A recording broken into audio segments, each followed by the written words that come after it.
The entire room fell silent as George slammed his hand on the conference table. His face flushed crimson against his crisp white collar.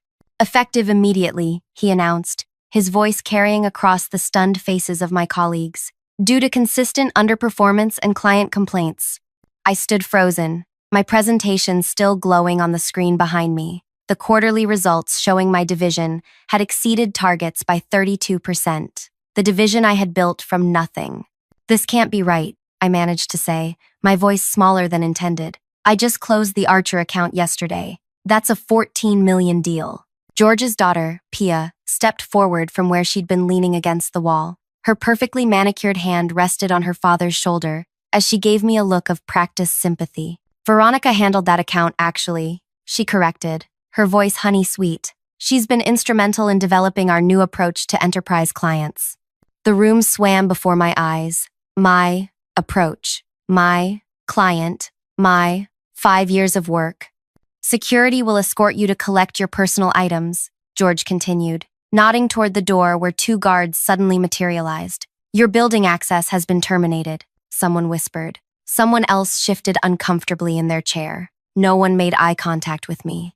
"Congratulations are in order, by the way," George added, his voice brightening as he turned to address the room. "Thanks to Pia's innovative sales framework, we've officially crossed the 100 million threshold this quarter." Applause broke out, hesitant at first, then building as people realized keeping their jobs meant playing along. Through the wall of sound, I watched Pia accept congratulations with practiced modesty. "She's the future of this company," George proclaimed proudly. As security guided me toward the elevator, I caught sight of my reflection in the glass doors. Face pale, eyes wide with shock. 5 years of my life, my innovative methodology, my client relationships, all stolen in an instant. In the lobby, rain pounded against the windows as I clutched the small cardboard box containing my desk plant and framed credentials. The security guard awkwardly handed me my coat. "Sorry," he mumbled, before stepping back into the elevator. Standing alone in that vast marble lobby, watching raindrops race down the windows like tears, something hardened inside me. The humiliation crystallized into something else entirely. My phone buzzed in my pocket. Unknown number. "Hello? Is this Veronica?" a deep voice asked. "This is William from the board of directors. We need to meet immediately. There's been a situation with the Archer account." I stared at the phone, then back at the elevator that had just carried away my dignity. "When and where?" I asked. If you're feeling that knot in your stomach, that burning sense of injustice, hit that like button. Subscribe to hear how this unfolds because believe me, when people steal what you've built, justice has a way of finding them. Comment if you've ever watched someone take credit for your work. I'm about to show you what happens when they pick the wrong person to betray. My name is Veronica Wade. At 34, I was the youngest person to ever make senior sales director at my company. At least until Pia arrived. Growing up with a single mother who worked 3 jobs to keep us afloat taught me 2 valuable lessons. Work harder than everyone else, and never expect recognition for it. While other kids got summer vacations, I got summer jobs. While college classmates partied, I studied behavioral economics and psychology, fascinated by what makes people tick and what makes them buy. I cultivated a calm demeanor that hid my strategic mind. I learned to read people, their hesitations, their unspoken concerns, their decision-making patterns. I built this skill into a methodology that transformed how we approached high-value clients. When I joined the company 5 years ago, we were struggling to hit 10 million in annual revenue. I spent 18-hour days building relationships, analyzing data, and perfecting my approach. By my 3rd year, my division alone brought in 45 million. Then George hired his daughter. Pia arrived 6 months ago with her designer clothes and business school theories. 26 years old with 0 real-world experience, but the unshakable confidence of someone who's never faced consequences. Her father introduced her as our new strategic innovation consultant. She'll be shadowing various departments to learn the business from the ground up, George had announced proudly during her introduction. Pia graduated top of her class from business school and turned down offers from several major competitors to join our family here. Everyone clapped. I smiled politely and returned to my work. 2 days later, she appeared at my office door. "Daddy says you're the best," she said, leaning against my doorframe. "He says if I want to understand this business, I should learn from you." Looking back, I should have noticed how her eyes cataloged everything in my office, the client files, the strategy documents, my notebook of meeting notes, but I was flattered and foolish. Happy to help, I replied. For weeks, she followed me everywhere, to client meetings where she observed how I tailored presentations to address each decision-maker's specific concerns, to strategy sessions where I explained my methodology for identifying client pain points before they voiced them. She took notes constantly, asked thoughtful questions, and seemed genuinely interested in learning. You're incredible at this, she told me after watching me close a particularly difficult deal. The way you knew exactly what objection that CFO would raise before he even opened his mouth. How do you do that? Pride loosened my lips. I explained my framework in detail, the behavioral indicators I watched for, the subtle shifts in language that revealed underlying concerns, the tailored responses I had developed for each personality type. I've never seen anything like it, she said, eyes wide with what I mistook for admiration. Would you mind if I recorded our next strategy session? Just for my own learning. The first change came subtly. My weekly strategy meeting with George was rescheduled without notice. When I asked his assistant about it, she seemed uncomfortable. Pia had some ideas she wanted to present to her father first, she explained hesitantly. They thought it would be more efficient this way. Then my access to our client database was temporarily restricted due to system updates. When restored, I noticed several of my highest value clients had been reassigned to team accounts. One morning, I arrived to find a group gathered around Pia in the conference room. Through the glass, I could see my own slides projected on the screen, the same deck I had developed to explain my sales methodology, with the title changed to Pia's Enterprise Framework for Decision Acceleration. When I entered, the conversation halted. Veronica, George beamed. Pia was just sharing her innovative approach to enterprise sales. Absolutely groundbreaking stuff. That's my presentation, I said quietly. Those are my slides. The room grew uncomfortably silent. Well, Pia laughed lightly. Great minds think alike, I guess. But this framework comes from my business school research combined with what I've observed here. I looked around the room, searching for anyone who would acknowledge the truth. Everyone studied their notepads intently. George, could I speak with you privately? I asked. We're in the middle of something important, he replied, his smile never wavering. Let's catch up later. But later never came. My emails went unanswered. My meeting requests were declined. Meanwhile, Pia began appearing in my client meetings, no longer as an observer, but as a participant. I'll be taking point on the Anderson presentation, she informed me one morning. Dad thinks it's time I started handling some key accounts independently. I watched helplessly as my clients were systematically transferred to her portfolio. When I tried to raise concerns with HR, I was told it was a strategic reallocation of resources. When I approached other executives, they offered sympathetic looks, but no support. Then came the quarterly meeting where Pia presented her breakthrough with the Archer account, the client I had been cultivating for over a year, using the precise approach I had developed and explained to her in detail. Using my framework, I identified the underlying concerns that had prevented Archer from committing previously, she explained to the executive team. By addressing their unspoken objections about implementation timelines, we were able to secure their business. The room erupted in applause while I sat silently, my hands trembling beneath the table. After the meeting, I confronted George directly. That was my client, I said, fighting to keep my voice steady. That was my methodology. You know this.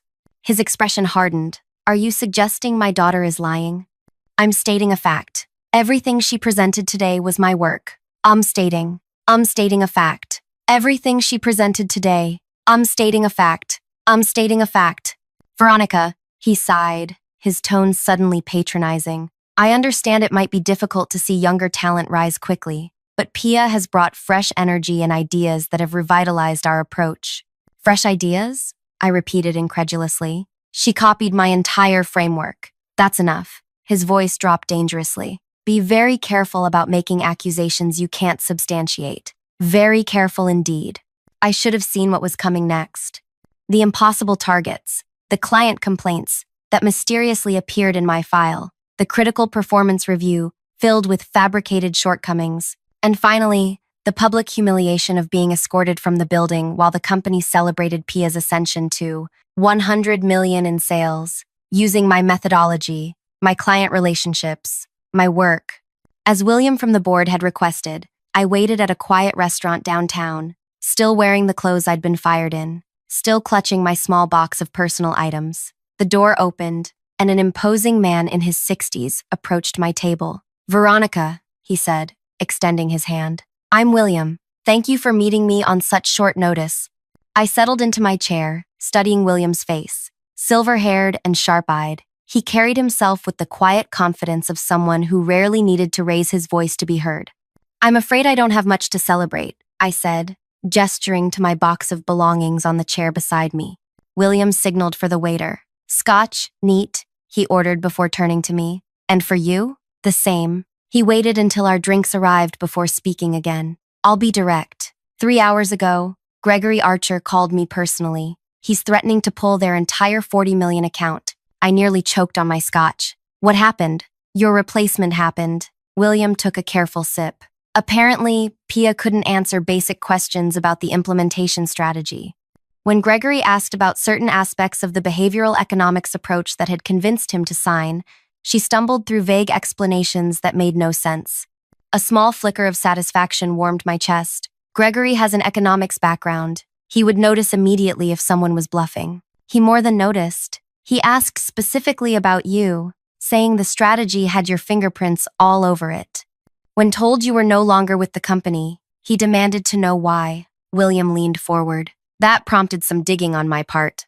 The restaurant hummed with quiet conversation around us, but all I could hear was my heartbeat pounding in my ears.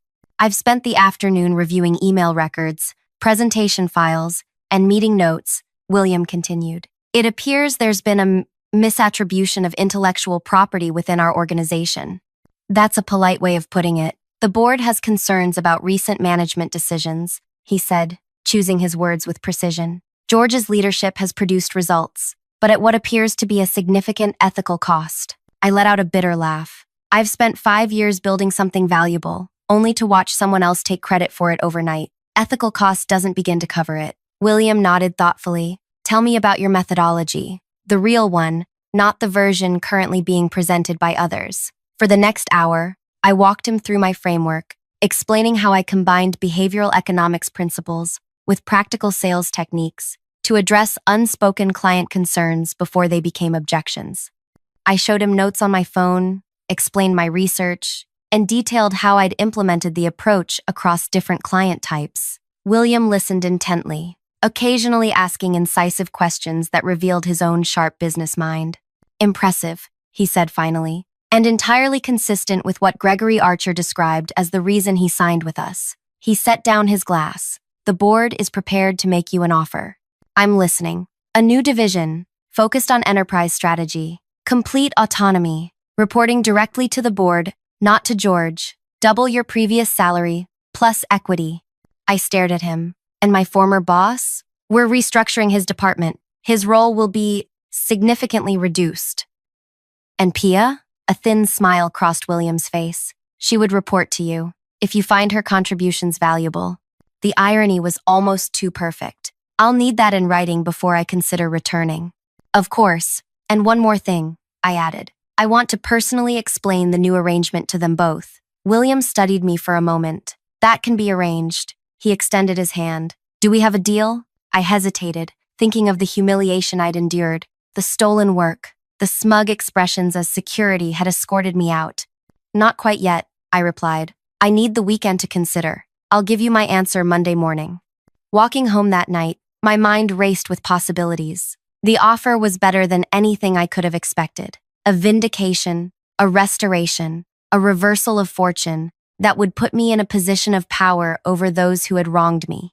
But something didn't feel right. Something felt too easy. I unlocked my apartment door to find my roommate Teresa sitting on our couch, surrounded by takeout containers.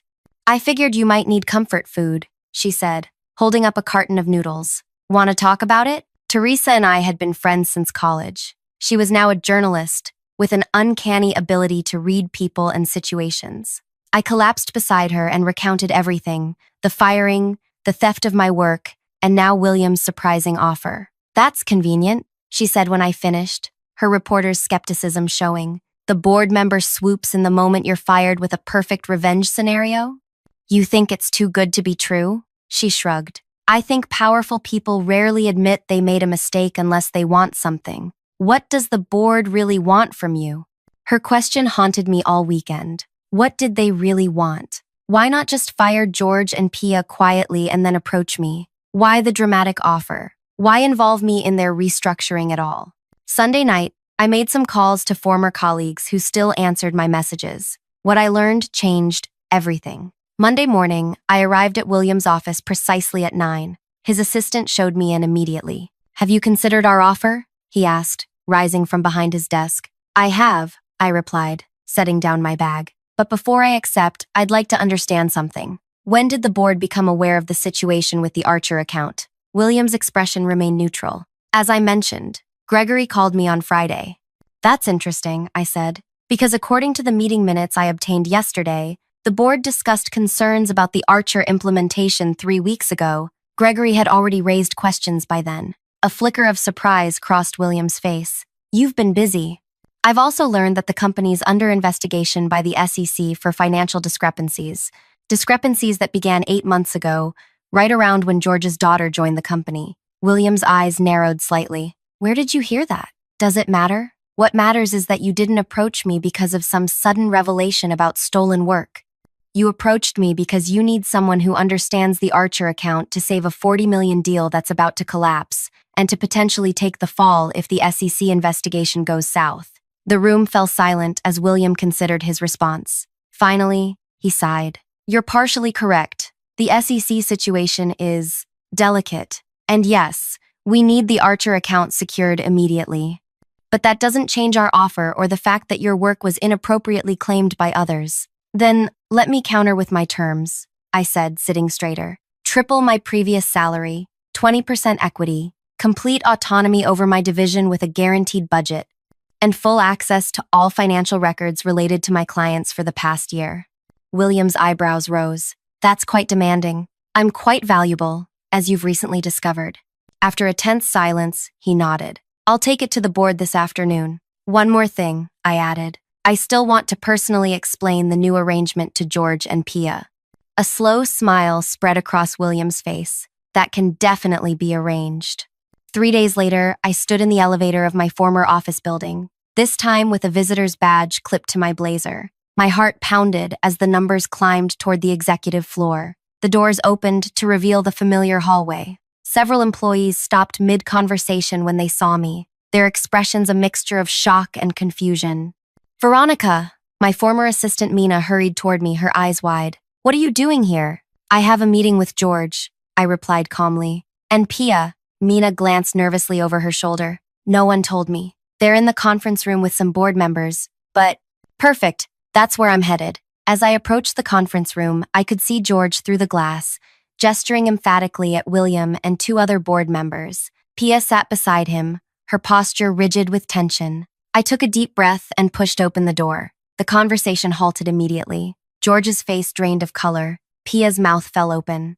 What is she doing here? George demanded, turning to William. I invited her, William replied smoothly. Please, Veronica, join us. I took a seat directly across from George and Pia, placing my new company contract on the table. What's going on? Pia asked, her voice higher than usual. William cleared his throat. We were just explaining to George and Pia the board's decision regarding departmental restructuring. Your timing is perfect, Veronica, as this concerns you directly. George's eyes darted between William and me. Whatever she's told you is grossly exaggerated. She's bitter about being let go for underperformance. Interesting perspective, I said, especially given that my division exceeded targets by 32% last quarter. Numbers can be manipulated, Pia interjected quickly. Dad and I discovered serious issues with her reporting methodology. I smiled thinly. You mean my sales methodology, don't you? The one you presented as your own? The one Gregory Archer specifically asked about during your meeting on Friday? Pia's face flushed. I don't know what you're talking about. The board has reviewed the situation thoroughly, William interrupted, including email records, presentation files, and client feedback. We've reached some conclusions that necessitate immediate changes. George straightened in his chair. As CEO, I should have been consulted before any decisions. As CEO, you serve at the pleasure of the board. One of the other directors cut in. a board that's deeply concerned about ethical breaches and potential securities violations under your leadership. The blood drained from George's face. Securities violations? That's absurd. William slid a folder across the table. The SEC doesn't think so. They've flagged several transactions related to the Archer account and others. Transactions that coincidentally began around the time your daughter joined the company. Pia's hand trembled as she reached for her water glass. Those transactions were all approved through proper channels. By your father, I noted. Convenient. William turned to me. Veronica, the board has approved your terms. Would you like to explain your new position? I opened my contract and slid it toward George and Pia. Effective immediately. I'll be leading a new division as Executive Vice President of Global Strategy, reporting directly to the board. I'll have complete autonomy over enterprise accounts, including Archer. George's face contorted with rage. This is ridiculous. You can't possibly— We can and have, William interrupted. The alternative was to disclose our findings to the SEC investigators immediately, which would likely result in criminal charges. Pia's face had gone completely white. Criminal charges? For what? Fraud, for starters, I replied calmly, along with intellectual property theft, falsification of company records, and potentially securities fraud. But the board has generously decided to handle this internally, provided certain conditions are met. What conditions? George asked, his voice barely above a whisper. I smiled. That's what I'm here to explain. Shall we begin with your new reporting structure? The room fell silent as George and Pia stared at me, the full weight of their situation finally sinking in. In that moment, the memory of being escorted out by security flashed through my mind, the humiliation, the shock, the injustice of it all. But now, the tables had turned completely. Let's start with your performance improvement plans, I said, opening a folder of my own. We have a lot to discuss. George's jaw clenched as he stared at the performance improvement plan in front of him. This is absurd. I built this company, and I built the methodology that saved it, I replied calmly. The board recognizes that now. Pia's eyes darted between her father and me, calculating her next move. I recognized that look. I'd seen it the day she first shadowed me, silently cataloging everything she could use. We should discuss this privately, she said, touching her father's arm, with our attorneys present. William leaned forward. You're welcome to consult attorneys. However, that would necessitate the board filing our complete findings with the SEC. We're offering an internal resolution as a courtesy. The threat hung in the air. George's face had taken on an ashen quality. What exactly are you proposing? He asked, his voice uncharacteristically subdued. I opened my tablet and turned it toward them. The board has approved a new organizational structure. George, you'll transition to a non-executive advisory role with significantly reduced compensation. Pia, you'll join the junior sales team where you'll have the opportunity to learn the business properly, under supervision. That's not acceptable, George snapped, some of his confidence returning. I have a contract. A contract that includes ethical conduct clauses, another board member interjected. Clauses you've violated repeatedly, according to our investigation. Pia straightened her spine. I've generated over 100 million in sales. You can't just demote me because of some unfounded accusations from a disgruntled employee.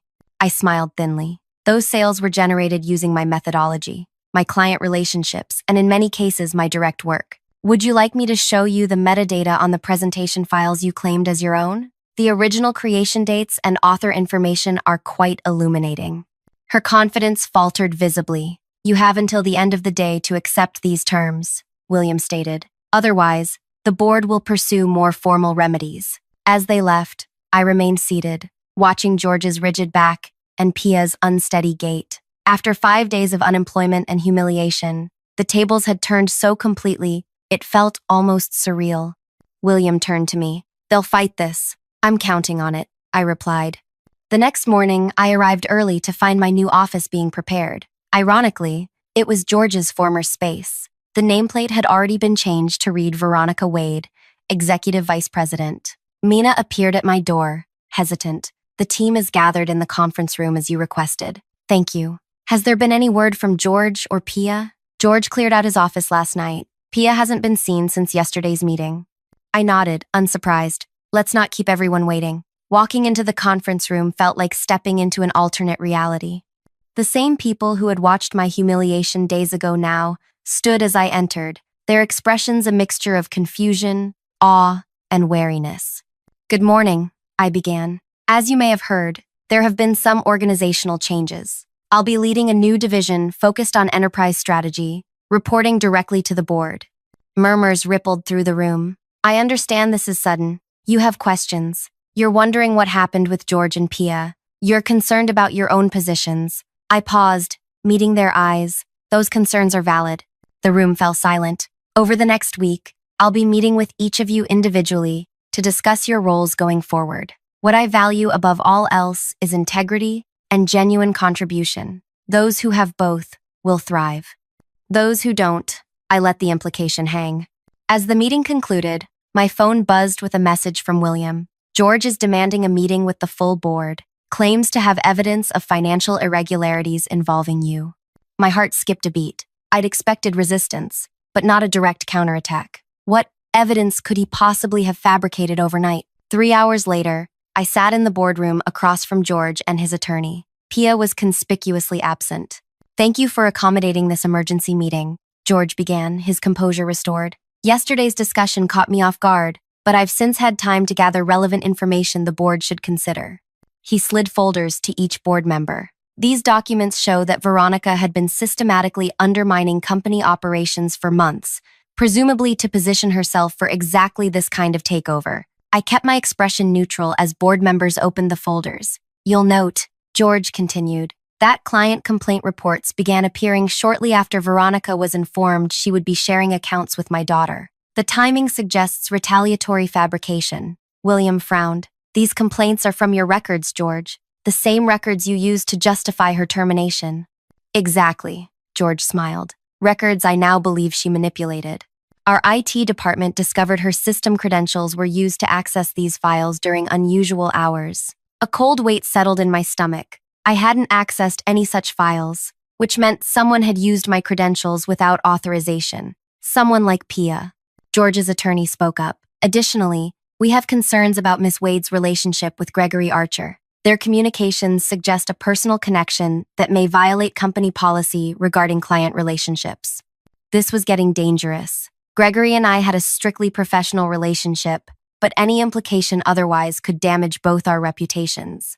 "Where is Pia today?" I asked, changing the subject deliberately. George hesitated. "She's pursuing other opportunities." "That's interesting," I replied, opening my own folder, "because according to these bank records, she transferred $2.4 million to an offshore account yesterday afternoon, money that appears to have originated from company funds."